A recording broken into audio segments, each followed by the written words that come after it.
আচ্ছা, একটা প্রশ্ন করি। আপনার বাবা কি সারা জীবন কষ্ট করেছেন? আপনিও কি এখন কষ্ট করছেন? আর আপনার সন্তানও কি একদিন একইভাবে কষ্ট করবে?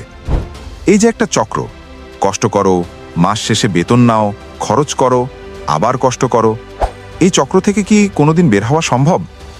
বেশিরভাগ মানুষ বলবে, না ভাই, এটাই নিয়তি। কিন্তু আমি বলছি, এটা নিয়তি নয়, এটা একটা ফাঁদ। লন্ডন স্কুল অফ ইকোনমিক্সের একটি গবেষণায় দেখা গেছে, মিডল ক্লাস মানুষ আয় বাড়লেও আর্থিক অতৃপ্তি থেকে বের হতে পারে না, কারণ আয় বাড়ার সাথে সাথে তার খরচ ও সামাজিক তুলনাও বাড়তে থাকে। এই চক্রটার নাম মিডল ক্লাস ট্র্যাপ, এবং এই ট্র্যাপ তৈরি হয় মাত্র 3টি অভ্যাস থেকে। আজকের ভিডিওতে আমি সেই 3টি অভ্যাস বলবো এবং বলবো ঠিক কিভাবে এই ফাঁদ থেকে বের হওয়া যায়। মিডল ক্লাস ট্র্যাপ আসলে কি?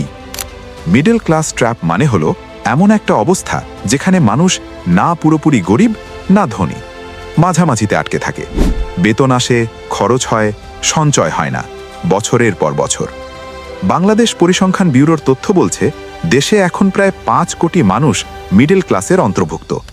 এদের বেশিরভাগই প্রতি মাসে আয় করেন, কিন্তু সঞ্চয়ের হার মাত্র 5 থেকে 8%। মানে 100 টাকা আয় করলে মাত্র 5 থেকে 8 টাকা জমে, বাকি 92 থেকে 95 টাকা চলে যায়। কেন? কোন 3টি অভ্যাসের কারণে? অভ্যাস 1, লাইফস্টাইল ইনফ্লেশন।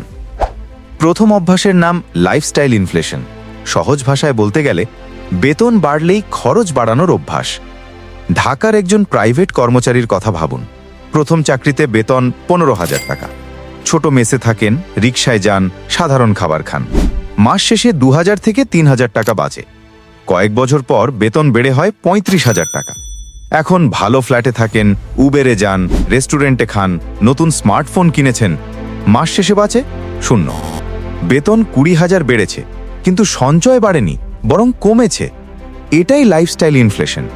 বিহেভিয়ারাল ইকোনমিক্সের গবেষণায় এই ঘটনাকে বলা হয় হেডোনিক অ্যাডাপ্টেশন। মানুষ যত বেশি পায় তত বেশি চায়, এবং নতুন মানের সাথে মানিয়ে নিয়ে সেটাকেই স্বাভাবিক মনে করতে শুরু করে। সমাধান কি? পরের বার বেতন বাড়লে বাড়তি টাকার অন্তত 50% সরাসরি বিনিয়োগে দিন। বাকি 50% দিয়ে লাইফস্টাইল উন্নত করুন। এই একটা নিয়ম মেনে চললে বেতন বাড়লে সঞ্চয়ও বাড়বে, লাইফস্টাইলও একটু উন্নত হবে, দুটোই হবে। অভ্যাস 2, লায়াবিলিটিকে অ্যাসেট মনে করা। দ্বিতীয় অভ্যাস। এটা শুনতে সহজ মনে হলেও এটাই মিডল ক্লাসের সবচেয়ে বড় ভুল। রবার্ট কিওসাকি তার বিখ্যাত বই রিচ ড্যাড পুয়ার ড্যাডে বলেছিলেন, মিডল ক্লাস মানুষ সারা জীবন লায়াবিলিটি কেনে আর মনে করে অ্যাসেট কিনছে। অ্যাসেট হলো যেটা প্রতি মাসে আপনার পকেটে টাকা ঢোকায়। লায়াবিলিটি হলো যেটা প্রতি মাসে আপনার পকেট থেকে টাকা বের করে। আপনার ইএমআইতে কেনা গাড়ি লায়াবিলিটি, আপনার দামি স্মার্টফোন লায়াবিলিটি, ব্যাংকের লোনে কেনা বাড়ি যেখানে আপনি নিজে থাকেন লায়াবিলিটি। কিন্তু আমরা এগুলোকে অ্যাসেট মনে করি। লন্ডন স্কুল অফ ইকোনমিক্সের গবেষণায় দেখা গেছে, সোশ্যাল মিডিয়ার কারণে মানুষের স্ট্যাটাস কনজাম্পশন অনেক বেড়ে গেছে।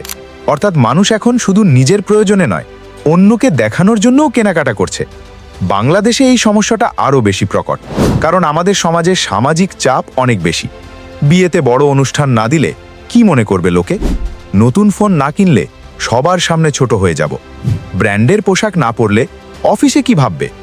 এই মানুষ কি ভাববে প্রশ্নটাই প্রতি বছর আপনার লাখ লাখ টাকা সম্পূর্ণ অপ্রয়োজনীয় লায়াবিলিটিতে ঢেলে দিচ্ছে। একটা ছোট হিসাব করি। 80,000 টাকার স্মার্টফোন ইএমআইতে কিনলে মাসে যায় 4,000 টাকা। 2 বছরে মোট 96,000 টাকা। এই 96,000 টাকা যদি হালাল বিনিয়োগে দিতেন, 10 বছর পর হতো প্রায় 2,49,000 টাকা। আজ থেকে একটাই নিয়ম, কোনো বড় কেনাকাটার আগে নিজেকে জিজ্ঞেস করুন, এটা কি আমার পকেটে টাকা ঢোকাবে নাকি বের করবে? যদি বের করে, সেটা লায়াবিলিটি। কেনার আগে 3 বার ভাবুন। অভ্যাস 3, একটাই আয়ের পথ। তৃতীয় এবং সবচেয়ে বিপজ্জনক অভ্যাস। আপনার আয়ের উৎস কতটি? হিউম্যানিটিজ অ্যান্ড সোশ্যাল সায়েন্সেস কমিউনিকেশনসে 2025 সালে প্রকাশিত একটি গবেষণায় দেখা গেছে, যারা একটিমাত্র আয়ের উৎসে নির্ভর করে তারা যে কোনো আর্থিক ধাক্কায় সবচেয়ে দ্রুত দারিদ্র্যের দিকে চলে যায়। বাংলাদেশে এটা আরও সত্য। কোভিডের সময় দেখেছি, যাদের শুধু চাকরি ছিল তারা চাকরি হারিয়ে পথে বসেছে, আর যাদের পাশাপাশি একটা ছোট ব্যবসা বা বিনিয়োগ ছিল তারা সেই ধাক্কা সামলে নিতে পেরেছে। বিশ্বের ধনী মানুষদের গড়ে 7টি আয়ের উৎস থাকে। এটা কোনো কাকতালীয় ঘটনা নয়। তারা জানে একটা দরজা বন্ধ হলে বাকি 6টা খোলা থাকে। দ্বিতীয় আয়ের উৎস মানে রাতারাতি বড় কিছু নয়। আপনার কাছে যা দক্ষতা আছে সেটা দিয়ে শুরু করুন। মাসে মাত্র 5,000 টাকার দ্বিতীয় আয় আজ থেকে 5 বছর পর 15,000 হবে, 10 বছর পর 30,000 হবে। আর সেই সময়ে যদি চাকরি চলে যায় আপনি ভেঙে পড়বেন না, কারণ আপনার আরেকটা রাস্তা আছে। 3টে অভ্যাস: লাইফস্টাইল ইনফ্লেশন, লায়াবিলিটিকে অ্যাসেট মনে করা এবং একটি মাত্র আয়ের পথে আটকে থাকা। এই 3টি অভ্যাস একসাথে মিলে মিডল ক্লাস ট্র্যাপ তৈরি করে। কিন্তু মনে রাখবেন, এটা কোনো ভাগ্যের ব্যাপার নয়, এটা অভ্যাসের ব্যাপার। আর অভ্যাস বদলানো যায়। সায়েন্স ডিরেক্টে প্রকাশিত একটি গবেষণায় দেখা গেছে, আর্থিক চাপ কমানোর সবচেয়ে কার্যকর উপায় হল নিজের আর্থিক সিদ্ধান্তের ওপর নিয়ন্ত্রণ নেওয়া, এবং সেই নিয়ন্ত্রণ শুরু হয় সচেতনতা থেকে। আজ এই ভিডিও দেখার পর আপনি সেই সচেতনতার প্রথম ধাপে আছেন। আল্লাহ তাআলা বলেছেন, মানুষ যা চেষ্টা করে সে তাই পায়। সূরা নাজম 39। চেষ্টাটা আজই শুরু করুন। কমেন্টে জানান এই 3টি অভ্যাসের মধ্যে কোনটা এই মুহূর্তে আপনার মধ্যে সবচেয়ে বেশি আছে। ভিডিওটি ভালো লাগলে লাইক করুন, আপনার কাছের মানুষকে শেয়ার করুন, আর ড্রিম স্পার্কি ওয়াইটি বাংলা সাবস্ক্রাইব করতে ভুলবেন না। আল্লাহ হাফেজ।